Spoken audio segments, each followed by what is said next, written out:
Cuttack CDMO कार्यालय में बदली नियम को कड़ाकड़ी भाव में पालन करा जाऊ नाही। वर्ष वर्ष धरी एकाधिक कर्मचारी गादी माड़ी बसिछंती। किए 10 वर्ष तो पुणी किए 12 वर्ष आउ पुणी किए ताठर अधिक दिन हम सीडीएमओ कार्यालय रहिछंती। 3 वर्ष रे थरे बदली हेबार नियम रहिथिले मध्य प्रभावशाली व्यक्ति उच्च सरकारी अधिकारी को हाथ करी वर्ष वर्ष धरी रहिछंती, जाहाकु नै ओडिशा जन अधिकार परिषद तीव्र असंतोष प्रकाश करने सह तुरंत बदली नियम को कड़ाकड़ी कार्यकारी करने को दाबी करिछि। एथिसह जेउमाने दीर्घ वर्ष हेब रहिछंती तांकर बदली पई आज विधिबद्ध भाव में कटक जिलापाल को लिखित भाव में दाबीपत्र देवा सहित विक्षोभ प्रदर्शन करा जायछि।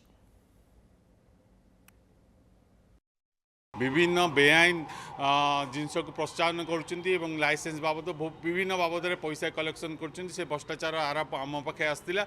आम से बाबद आज प्रतिवाद करने को आसीचु एवं जो आईन रे अच्छी जे बदली करा जाए 2 वर्ष 3 वर्ष सरकारी कर्मचारी को से आईन कहीं लागू होनी से कहीं नेक्सेस सृष्टि करी कटक भली जगार 12 वर्ष धरी गोटे जगार रही सरकार जो बदली नियम अच्छी से बदली नियम विभिन्न सरकारी कार्यालय रे पालन करा जाउथुवा बेले कटक जिले में विभिन्न डिपार्टमेंट रे पालन होथुवा बेले सीडीएमओ कार्यालय रे एहार संपूर्ण व्यतिक्रम संपूर्ण भाव में ये नियम को से बेखातिर करुँच सीडीएमओ बेखातिर करुँच वर्ष वर्ष धरी बेखातिर करुँच।